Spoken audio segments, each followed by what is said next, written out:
Fleck out of Soltar Solutions, and I'm here today on Focus Forward. I'm really excited to be introducing my guest. He is like the king of Amazon. It's so exciting to have him. So I want to welcome and help me welcome Andrew Tjernlund to Focus Forward today. Andrew, thanks so much for being here. Glad to be here. I got to tell you a story. I am so excited to have him. I put out a Harrow, and what do you think? Like 10 seconds later, it pops up that he's interested, and I look and I see a 651 number, and I'm like, 651? That's right here. Well, it was amazing. We right away were able to touch base, and it was like I had known you my whole life. Absolutely, yeah. We hit it right off, and I'm, minutes from the studio. I used to live just minutes from the studio, so it's a small world, that's for sure.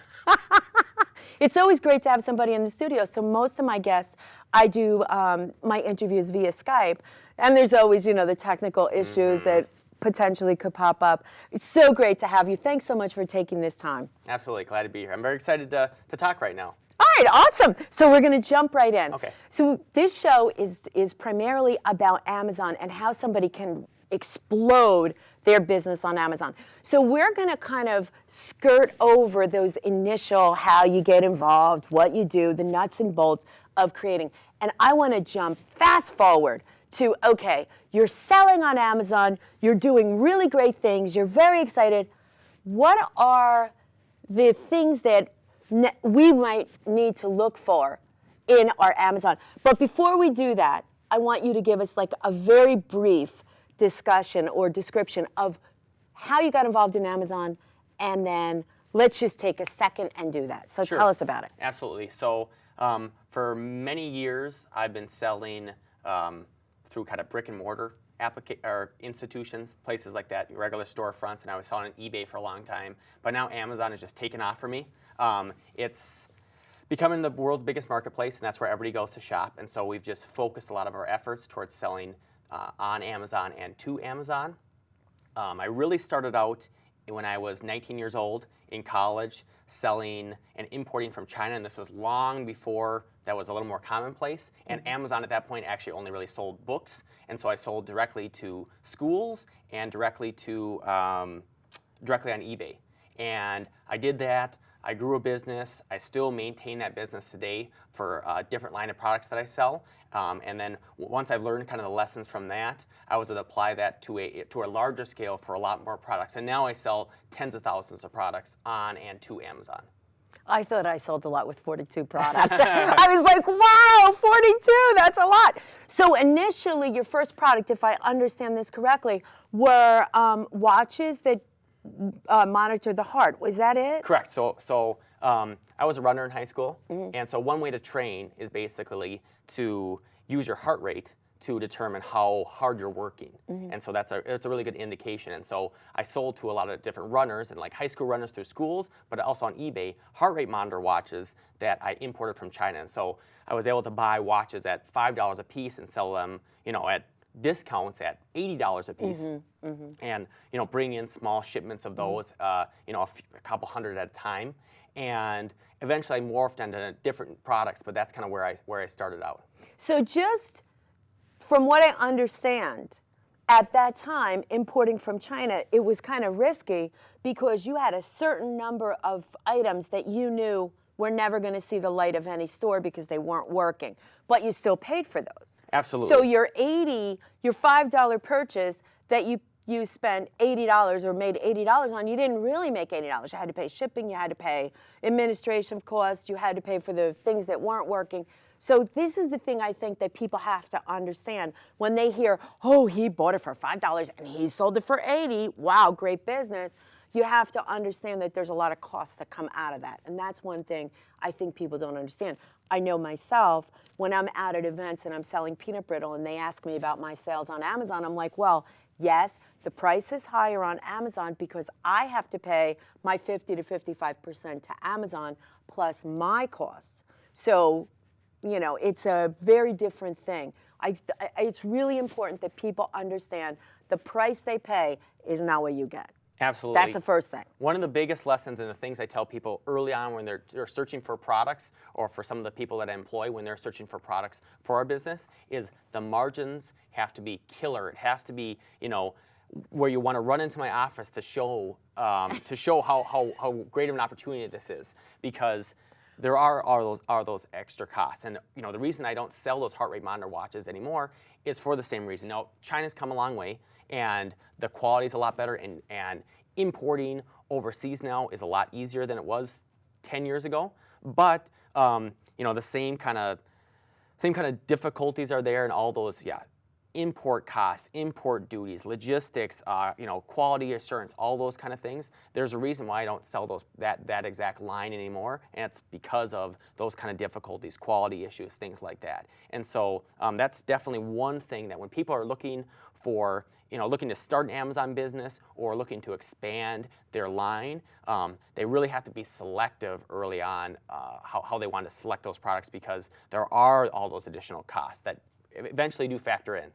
And the other thing is the inventory, having the inventory and preparing the inventory to send to Amazon can be a very big job. I mean, that's very time consuming. So that's the other thing. You have to factor in what your time is worth on that. Absolutely. So as you expand your business, you're just going to, and it's a good thing, but you're going to be moving more and more products, and that's all the more important, where you have to go back to basic business principles and stop focusing specifically on how to manipulate Amazon or improve your listing, things like that. It's going to come back to getting the product to Amazon or to your customer as seamlessly as possible and as inexpensively as possible, because and that's where choosing how to buy in volume, how to work with your supplier to get better mixing and matching, keeping things in stock, all those kind of things in your inventory management is really, really important, because at the end of the day, that's where you make your extra money. That's where you can squeeze out that extra 5 or 10% that you really can put in your pocket at the end of the day. Right, and you really need to Absolutely. guard that, because that's the difference between success and failure financially. And you have to remember, at Amazon isn't a place people really go to shop so much as it's a place they go to buy. Exactly. So maybe they use Amazon for research, but they might be using other websites or other stores for research, and they're going to Amazon to find the best or a really fair price. And so what that means for you as a seller is that you don't have the same kind of pricing power that a little boutique shop has, because they have a captive audience. And people, when they walk in there, they know they're looking for something unique, and they may not be getting the best value. On Amazon, it's the total opposite. They're going to select, for the most part, the lowest price available. And if that's the case, that means that what you really need to do is keep an eye on your cost structure and not so much all the other stuff, because at the end of the day, keeping your costs low is what's going to allow you to make money and then grow your business. Okay, so now I know you're a consultant. I know a lot of consultants will talk about SEO, they'll talk about your search engine optimization, your keywords, they'll talk about even purchasing from China and having it send directly to Amazon. Now, I know that you're not a fan of that. I'm not a fan of that. Can you tell us why? So I tend to focus mostly on the main business principles that will drive your business forward. And it sounds kind of cliche, like I'm not trying to give direct answers, but basically a lot of the gray hat or black hat, and what I mean by that is kind of not above board ways that you can manipulate listings and things like that. Those are short-term schemes that can deliver some gains but aren't a sustainable model. And so, and again, if you're importing directly from China as kind of a different kind of a thing, I mean, that can be fine, but you have to be really careful with that, and you're taking unnecessary risk. What I promote to a lot of people is when they're selecting, say, new products, it's not so much what's going to be that home run or how can I manipulate a listing to help show up in a very competitive category. It's more so, taking a step back and realizing that you have probably a limited amount of capital if you're just starting out, whether it's $500, $5,000, or $50,000, and sustaining that capital. So rather than looking for home runs every time, I'm looking for those products that you can push forward that you're not going to lose money on. You can only make money on. And believe me, there are lots of products like that you can. There's very, almost no chance for failure, and which means that if you do have a limited amount of capital, say $5,000, you're not going to blow it all on one product and then be done, and you're never going to be able to sell on Amazon again because you tried it and you lost. Even if it fails, you turn $5,000 into $6,000. And so it can be done, and if you do that, you have no place to go but towards success. Okay, so I have to dig in now. I have Okay. to go deep. What are the type of things that you're talking about that the average person might be seeing in their daily life as they shop or, look online or whatever? What are those things that you think are those things that can't fail? Okay, so let me give you an example, and I'll give it from a real life example. And this is a product that I've been selling for close to a decade, and we sell in the six figures annually, and I spend about 5 hours a year managing this separate business. So I sell ping pong paddles under my own private label, my own brand. And why ping pong paddles? I'm not a ping pong aficionado, anything like that. No, I can play a little bit, but it's not because I have a great passion for it. It's because the product fits a perfect model. So one, it's very, very light and very, very small, so easy to ship. If you were to ship it yourself, you can ship it one paddle anywhere in the United States for less than $3. Mm-hmm. So you've got those logistic costs taken care of. Mm-hmm. When you're importing from overseas, which I do, you can fit in a very large amount on a pallet or in a container. Mm-hmm. So you've got those kind of cost structures, those extra costs we were talking about. You've kind of minimized those. Mm-hmm. At the end of the day, a paddle is a piece of wood, a piece of foam, and a piece of rubber. Mm-hmm. So you know that it's really inexpensive, but there are a lot of very passionate players, whether they're amateurs or semi-professional, that will pay $50, $100, $150 for a good paddle. So that tells me that I've got a piece of wood, a piece of rubber, and a piece of foam that if I get here and ship it cheaply, say for a few dollars per paddle, I've got a lot of room. And at the end of the day, if I bring in a few thousand paddles, which we ended up doing in the early 2000s, I knew that even though I'd spent, say, $1.50 per paddle and I brought in 2,000 paddles, I spent $3,000. At the very least, I could put this paddle on Amazon or eBay for $4.99, and compared to the quality of the other ones out there, I would be able to just blow through them. I wouldn't, and if I sell those 2,000 paddles for $5 a piece, I'm taking in $10,000.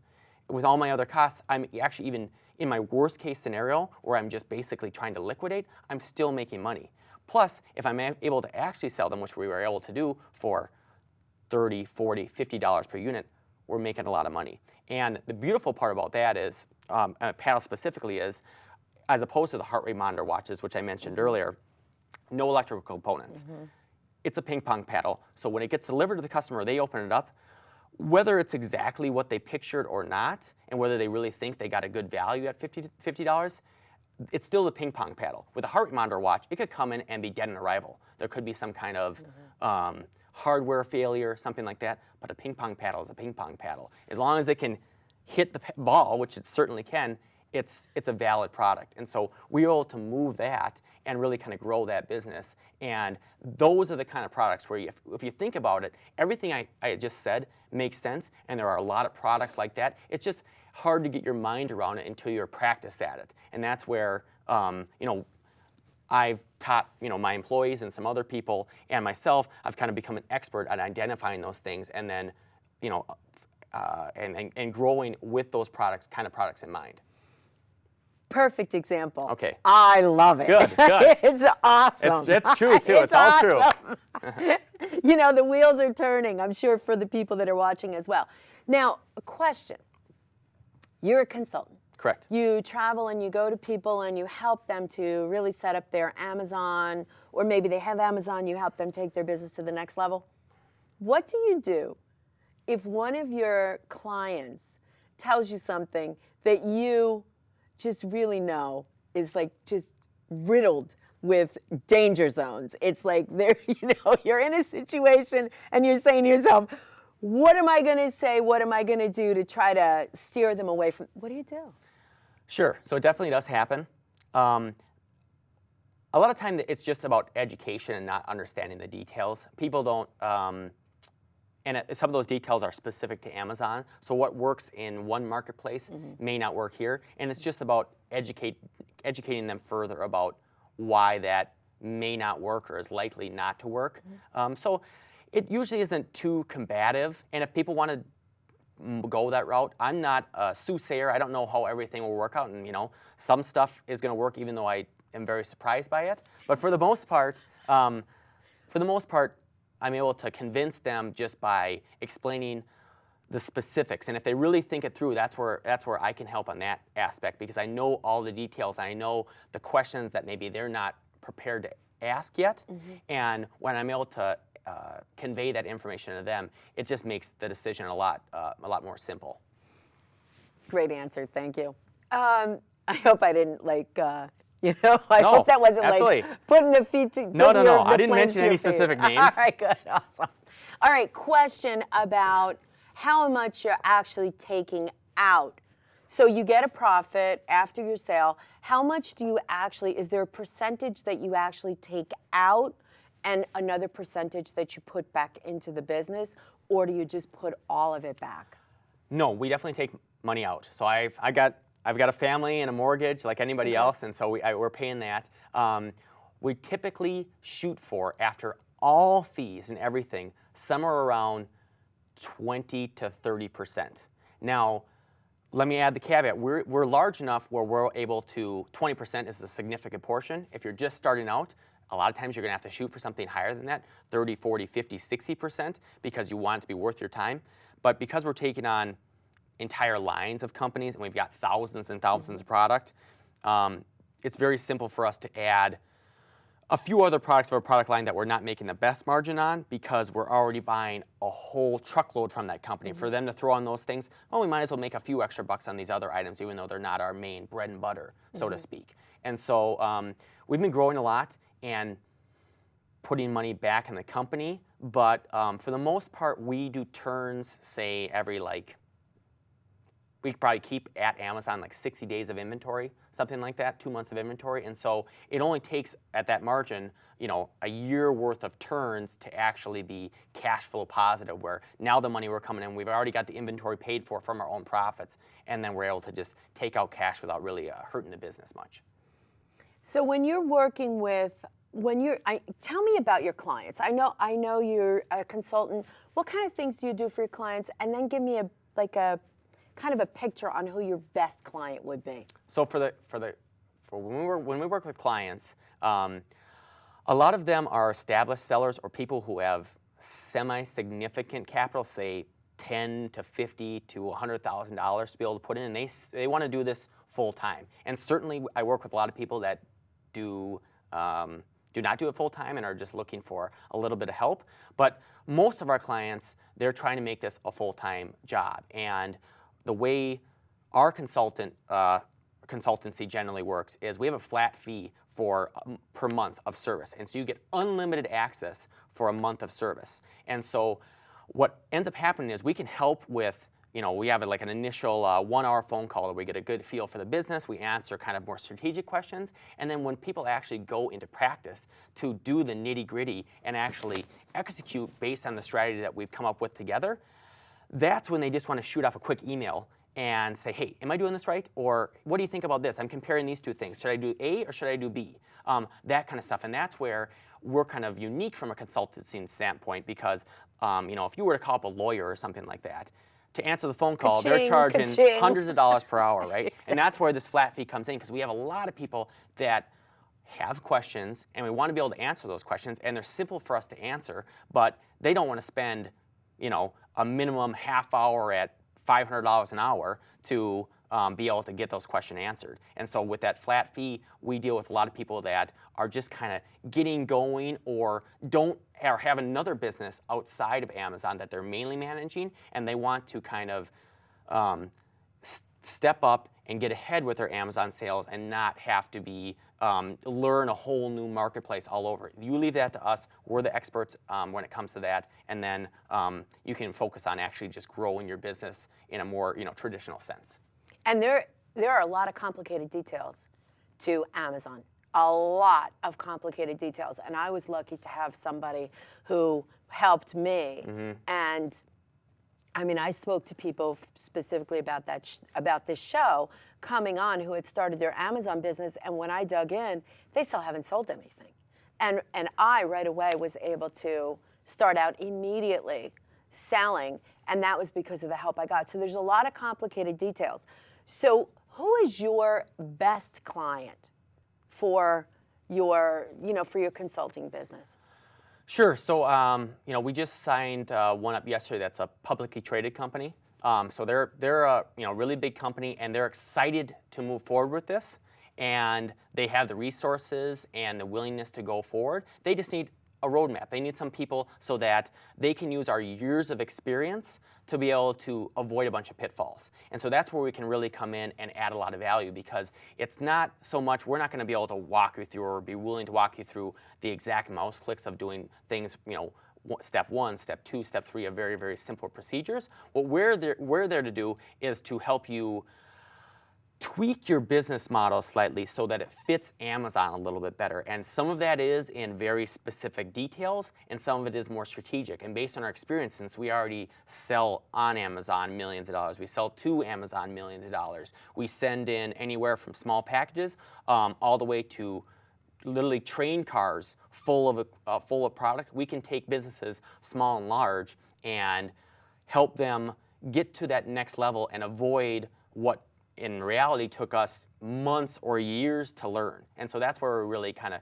come in. Those kind of small but up and coming and energetic businesses is where we really, really shine. Okay, awesome. And the other thing is, it's not just all right, I'm selling on Amazon and things are going well and I don't have to do anything, because Amazon is always changing. So that's another thing, that to be able to have somebody that you can call to keep up with the changes. So you say, well, how do I navigate this new playing field that I have, which has happened to me already, and I've only been selling for, say, 4 months. Oh, and just like anybody, once you have more success, it just makes you more interested in growing your business. It's when we have successful clients, we don't stop getting calls from them or stop getting emails from them. We get more calls and emails because they're looking to take it to the next level, and we can provide those kind of next level things. So yeah, you're certainly right. Between us, Amazon has become an addiction. Oh, absolutely. It's very easy for it to become an addiction. I had a house before that I lived in. Now I live in a warehouse. Sure, yeah, absolutely. I know the feeling. It's awesome because I have all this stuff and I'm always thinking, and it's like learning a new language. You learn a new language, you open up to a new culture, you have all these different ideas. That's what Amazon has been like. So give us some ideas, some of the basic principles that you're talking about with business that translate very nicely into Amazon.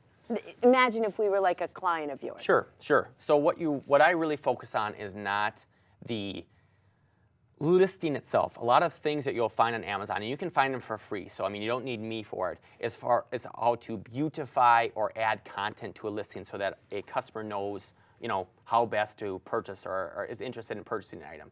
For the most part, what I focus on is how to help with your logistics, help with your business, and how to kind of pivot your different listings. So let me give you an example. There's different ways of doing, say, parent-child listings, listing the same product under multiple different brand names at different price points. So if you're coming out with a new thing, you can test in real time what the pricing should be and what kind of brand you want to, or what kind of message you want to do. And it all can be the exact same product, but you're using real customers to help you determine how best to market that product. And so there's a bunch of different ways that we've tried and we've recommended that allow people to get better faster with their business. Wow, this sounds really interesting. I would love to learn more about that. But you know what? We're running out of time. I'm ready to cry. So if you could give us like 3 tips that anybody who's interested in growing their Amazon business could use. Just simple things that they could get up and do right away. So the quickest way to grow your revenue is to grow the number of products you offer. And I tell people to focus on what you know, because that way you can screen through products a little bit quicker. If you know ping pong really well, you can screen through different paddles, tables, what have you, and be able to identify very quickly what is a legit product and what's a fair price and what's not. And so if you're trying to do something that you don't know, like I don't know makeup products or something like that, I'm going to end up struggling, and I'm setting myself up for failure because I don't really know what I'm doing. A second thing along those same lines is to not focus too much on finding the perfect product, but find the perfect supplier. So if you have a product in mind, find a supplier for that product that maybe doesn't have the exact thing you need or the exact, or doesn't have the exact lowest price, but does have a line that you can grow into. Because once you have that supplier, then when you want to expand your catalog, you can just keep picking different things from that same supplier, and you don't have to do the search all over again, because that's what eats up a lot of your time. You end up spending a lot of time finding new products or thinking of new products, when really you can just go back to the supplier and add a different color or a different size or a different version of that same thing that you're already having success with very limited risk. Plus, I won't get into all these details, but usually you can save on, shipping and logistics costs because you are piggybacking on what you're already doing very well with. Mm-hmm.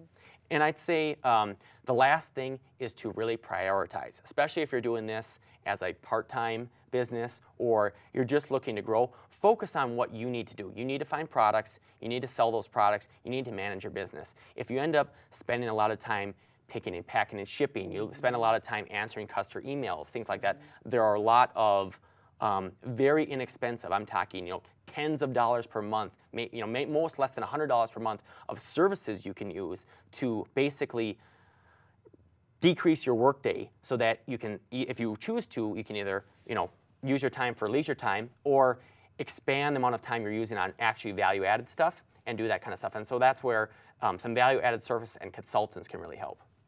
This has been so great. Thank you so much. And I really want you to come back. Absolutely. Because I still have a million questions to ask you, and I know everybody else is really interested. I'll definitely come as back. Well. Thank you so much, Andrew, for being here. So that was it. Wasn't that amazing? I'm like so excited. I just want to run out of the studio and go home and get my Amazon stuff going, but that's pretty common because I'm really into it. So thanks so much for tuning in. It's been wonderful. Have a great day. Thanks so much. Lori Fleckhead, Focus Forward.